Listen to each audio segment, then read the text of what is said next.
Meus queridos irmãos, Mashalom Ha, Shalom, Mashalom Ha, como vai você? Tudo bem? Parrot Yoter, mais ou menos? Ou Tov Meod, muito bem. Amém! Nós falamos aqui de Lajinha Mina, do Centro de Cultura Bíblica Bereshit, aqui o professor Yumar Satemeri Keller Kaiser, descendente de alemães que chegaram aqui muitos anos atrás, família protestante. Até hoje pertencia à denominação que minha mãe levou, chamada presbiteriana. Depois eu me renovei no ano de 71 e andei alguns anos também acompanhando a igreja Maranata. E depois, a partir de 87, eu estou radicado no Ministério Tabernáculo. Esse Ministério Tabernáculo é uma denominação que tem fundamentações batistas e presbiterianas, mas com o poder do Espírito Santo. E hoje nós estamos aqui ministrando as aulas de homilética do nosso curso básico de teologia. O CCBB é o Centro de Cultura, que é a escola que mantém esses seminários, essa faculdade. Temos aqui variados cursos, básico, intermediário, bacharelado livre, mestrado, doutorado, e xilologia, que é estudo de cantares, gematria, estudo dos números na Bíblia, etiologia, estudo dos costumes da cultura da época. Aqui falamos de homilética. Essa agora é a 6ª aula de homilética. Na aula passada, nós falamos sobre a lógica, a aplicação lógica. Antes falamos da aplicação psicológica. E hoje falaremos da retórica. Eu expliquei aqui no início, quando nós começamos nossas aulas, as diferenças entre hermenêutica, homilética, exegese e retórica. Então, na sequência, assim, exegese é fazer o buraco e procurar a pepita. Hermenêutica é pegar a pepita, analisar e ver qual que é a pepita, se é ouro, se não é, qual o teor. Homilética é expor para o povo que você escavou e interpretou. E a retórica é a última coisa. A retórica é a maneira de fazer a homilética bem feita. Então a retórica é a arte de falar ao público muito bem, com técnicas e métodos. Impostação de voz, entonação de voz, né? Vamos ver um pouquinho sobre isso nessa aula de hoje. Como falar e ler bem em público? Primeira coisa, utilizar a melhor maneira possível o conjunto de músculos que você usa quando se fala. Quando eu falo aqui, ó, estou movimentando meus lábios, a mandíbula inferior, a língua, ninguém fala sem língua, né? A garganta, incluindo a caixa torácica, o diafragma e também alguma coisa do abdômen. Então, falar é um processo complexo e que é preciso vencer a timidez e outros obstáculos para se falar bem. Segunda coisa, falar de tal maneira que todos os ouvintes possam entender até a última palavra dita. Esse é um dos defeitos meus aqui, né? Eu, às vezes, começo a falar e falo muito rápido, a pessoa não compreende, não capta, não consegue me acompanhar. Eu preciso fazer exercícios bem devagar para que todos possam entender e compreender e assimilar o que eu estou falando. Terceira coisa, falar com bastante força para que todos possam entender. Às vezes falamos fraquinho, baixinho, e aí pensa que a pessoa não está enxergando, né? Não está ouvindo, mas está ouvindo. Então ele não pode, para falar, tem que falar forte. Essa aula minha aqui eu estou falando forte para quê? Para que você ouça bem aí, que eu estou à distância aqui do microfone, né, da câmera, aí uns 50 centímetros, então tem que falar bem, forte. Terceira coisa, pronunciar claramente cada palavra.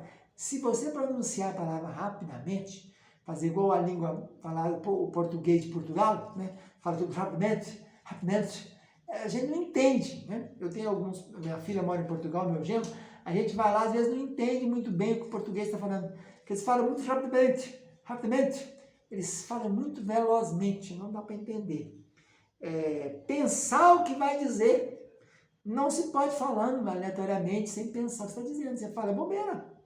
Se você não pensar, e se você sem querer, vai sair, a boca fala do que o coração está cheio, vai sair palavras, às vezes, usadas no meio do seu círculo de amizades, do seu ciclo profissional, onde você trabalha, onde você fica, vai sair do seu meio. Então, usualmente, aqui na nossa região rural, a gente tem muitas pessoas do meio rural que tem uns hábitos de falar algumas coisas, né? Grande na roça, fala baitiluça. Você não fala grande, muito grande, gigante, você fala baitiluça. Então é perigoso, e até quando você for manifestar fazer sua pregação, seu sermão, que você fale, irmãos, um baitiluça de um peixe pegou Jonas e comeu, que engoliu Jonas, né? Um grande peixe, um dagmeode, que não é baleia, né? Diga-se de passagem, não se cita em lugar nenhum da Bíblia nenhuma que é baleia. É um dagmeode, um grande peixe. Pode ser e deve ser um cachalote, que é muito maior do que a baleia. Então, pensar no que vai dizer, usar somente palavras que os ouvintes compreendam. Isso é uma coisa muito terrível. Quando o camarada vai começar a falar e começa a falar para um nível, da maneira que não atinge a clientela. Por isso, na psicologia, temos que saber para quem estamos falando. Qual que é a minha clientela? Quem são os meus ouvintes? Fazer uma estratificação do auditório. Eles têm curso superior, têm bagagem, estão formados, são letrados, são alfabetizados? Porque senão você começa a falar palavras que eles não vão entender. Você vai citar como se, a linguajar jurídico, né? O jurídico tem um linguajar muito verborrágico, né? Fala assim, meus irmãos, nós precisamos ler, proceder de maneira escorreita. Mas não vai entender o que é isso, proceder de maneira escorreita. Quer dizer, de maneira correta, de maneira reta, né? Então, é preciso pensar que os ouvintes têm que compreender o seu vocabulário.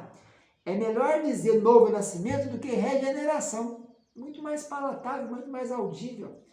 É muito melhor dizer Jesus voltou a viver do que ele ressuscitou. Ressuscitou, se mandar a pessoa escrever ressuscitou, muita gente nem escrever sabe. Se é com 2 R, se é com S, se é com C, né? Outra coisa, expressar pensamento de forma simples, clara e concreta, usando frases curtas. Não usa parágrafos muito longos para se manifestar e para se aplicar. Não vai esticando muito a fala, faça parágrafos na fala. O Senhor está nesse lugar e quer abençoar a cada um, ponto. O Senhor é poderoso, Ele está conosco, Ele é o nosso Deus, ponto. Não fica falando, que ela vai diminuindo e nunca não concluiu o seu parágrafo, o seu tópico frasal. Faça tópicos frasais pequenos. Encarar os ouvintes, não fica pregando, olhando para o além, não. Olhando para o céu, para o nada. Fita o seu auditório. Se possível, se for não sendo um sermão clássico e tal, se for um estudo, cite o nome das pessoas. Facilita, individualiza o aprendizado. Não é mesmo fulano de tal? Não é isso, Beltrano? Se for um estudo, né? Na vez um sermão clássico, você não pode ficar, não faz parte do perfil, do parâmetro do sermão, né? Mas procure individualizar o ensinamento, né? Não olhe para além, olhe para as pessoas, se possível nos olhos das pessoas, fite as pessoas, mire as pessoas. Falar com o corpo todo, não fica parado só mexendo a boca, não. Mexa o corpo, faça como eu faço aqui, ó. Todos podem vir a Jesus. Venha para Jesus. Então faça gestos que possam facilitar o aprendizado. Cuidado com o gesto, né? Tem gesto que é perigoso. Jesus é o nosso rei. Estou mandando aqui a pessoa, né? Não dá certo, né? Ou então, irmãos, olha aqui que maravilha, ó, a maravilha, né? Isso aqui é símbolo de quê, né? Isso não é daqui, supimpa, né? Coisa supimpa, né?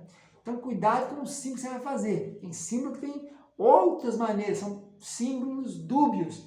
Outras pessoas mundanas entendem de outra maneira. Então, procure viver o que você está pregando. Viva a sua pregação, né? A mão. Então, tem forma, por exemplo, a ideia de grandeza estendendo as mãos, né? A ideia de ir de alguma parte pode ser expressa colocando a mão direita no peito e depois estendendo. E dali foi para a Judéia. Se você fizer a mente do alto, meus irmãos, do alto vem o poder, né? A ideia de extensão por toda a face da terra. Oferecer algo a Deus, né? Aqui, ó, estou dando para receber, né? Agora recebendo, né? Estou recebendo. Exercício melhorar a voz. Relaxamento da mandíbula inferior. Faça isso, né? Costuma relaxar a mandíbula. Às vezes fica tão dura, a palavra não sai direito.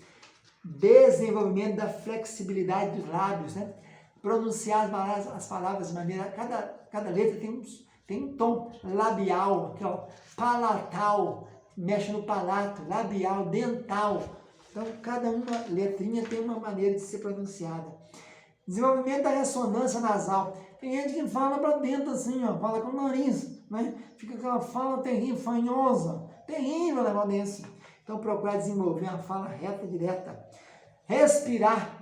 Eu já vi pregador que vai querer pregar fazendo aquela sequência de aceleração, e ele fica bufando, então assim, e Jesus foi caminhando, e ele chegou naquele lugar, e logo em seguida, e aqui no microfone, aquele cansaço. Fale pausadamente, ainda que você desenvolva aceleração, fala de maneira certa. O Senhor foi caminhando, ele caminhava noite e dia, e a cada passo que ele dava, muitos chegavam até ele, e o Senhor disse a todos, parem, parem.